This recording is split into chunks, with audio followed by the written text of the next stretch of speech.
Assalamualaikum warahmatullahi wabarakatuh. Perkenalkan, saya Hanifah Salsabila Rahma dengan NIM 2248201081 dari kelas 6B Farmasi.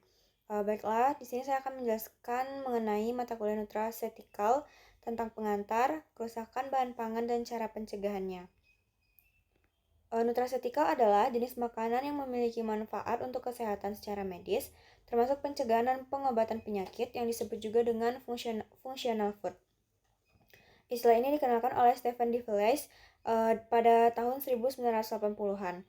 Nutrasetikal mulai berkembang pada 1900-an seperti pada pabrik AS menambahkan yodium ke dalam garam untuk mencegah penyakit gondok. Kemudian, peneliti menemukan ratusan senyawa yang memiliki fungsi kesehatan bagi tubuh di bidang fitokimia di makanan. Nutrasetikal di era postgenomik, penelitian membuktikan bahwa buah-buahan dan sayuran dapat melindungi tubuh dari penyakit kanker dan kardiovaskular karena mengandung antioksidan beta-karoten dan asam askorbat. 3 faktor yang mempengaruhi nutrasetikal dalam tubuh yaitu jenis kelamin, usia, lingkungan, dan lain-lain. Penemuan reseptor vitamin D oleh Hassler dan Norman pada tahun 1969 adalah salah satu contoh yang paling penting untuk faktor transkrip yang secara langsung mengubah zat dalam makanan. Interaksi antara reseptor dan ligan merupakan landasan utama dalam nutrasetikal. Selanjutnya itu fitokimia. Fitokimia merupakan bahan kimia kompleks yang ditemukan dalam tanaman. Fitokimia yang memiliki antioksidan cenderung berwarna terang karena mengandung gugus kormofor. Fitokimia karotenoid. Karotenoid merupakan tanaman berwarna seperti jagung menjadi kuning, tomat menjadi merah, dan wortel jingga kemerahan. Karotenoid itu adalah yang membuat tanaman itu menjadi berwarna. Setengah dari 50 karotenoid di dalam makanan diserap ke dalam aliran darah. Karotenoid tidak larut dalam air dan mudah diserap minyak. Dalam aliran darah, karotenoid diangkut ke dalam partikel kolesterol kaya lipid atau LDL. Contohnya yaitu beta-karoten dan alfa-karoten. Beta-karoten diubah menjadi vitamin A oleh tubuh untuk kesehatan mata, sistem imun, kulit dan selaput lendir, serta melindungi tubuh dari radikal bebas. Alfa-karoten adalah prekursor dalam mengubah karoten menjadi vitamin A. Selanjutnya fitokimia berikutnya adalah likopen.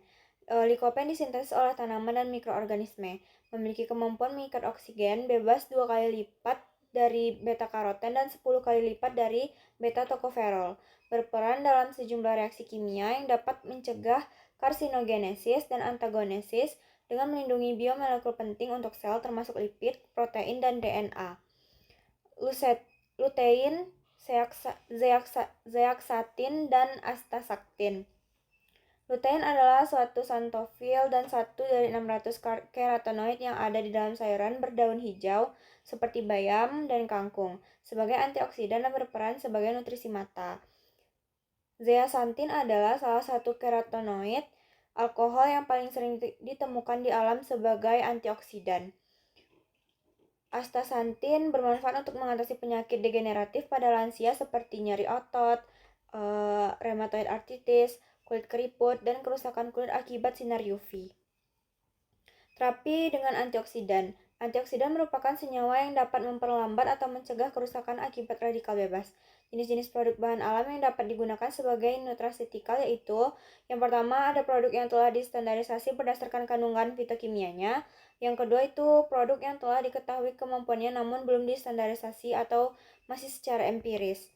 Kerusakan pada bahan pangan. Faktor-faktor yang mempengaruhi kerusakan pada bahan pangan yaitu jenis bahan pangan dan kondisi. Rusak adalah penyimpangan yang melewati batas yang dapat diterima secara normal oleh panca indera atau parameter lain yang bisa digunakan.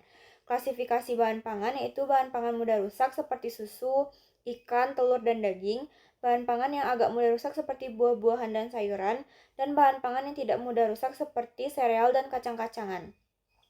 Penyebab kerusakan itu adalah pertumbuhan mikroba, aktivitas enzim, suhu dan udara, waktu dan penyimpanan. Jenis-jenis kerusakan ada kerusakan mikrobiologis, kerusakan mekanis, kerusakan fisik, dan kerusakan biologis. Tanda-tanda kerusakan itu perubahan tekstur, perubahan rasa, dan perubahan aroma. Mencegah kerusakan bahan pangan. Yang pertama yaitu pengawetan dengan suhu tinggi, yaitu pengawetan dengan menggunakan suhu tinggi yang membunuh mikroorganisme dan mencegah kerusakan yang diakibatkannya. Beberapa metode yang digunakan yaitu ada parteurisasi atau pemanasan, canning atau pengalengan, dan blanching atau pengukusan. Yang kedua yaitu pengawetan kimia. Pengawetan dengan menggunakan pengawet kimia untuk menghambat pertumbuhan mikroorganisme yang menyebabkan kerusakan. Contoh-contoh bahan kimia itu ada asam benzoat, natrium nitrit atau nitrat yang biasanya digunakan pada daging, sulfit yang biasa digunakan pada buah, dan asam sorbat. Asam sorbat ini adalah pengawet kimia yang lebih alami. Yang ketiga itu pemanasan, yaitu pengawetan dengan mengurangi kadar air untuk mencegah pertumbuhan mikroorganisme dan jamur sehingga akan mengurangi kerusakan yang terjadi.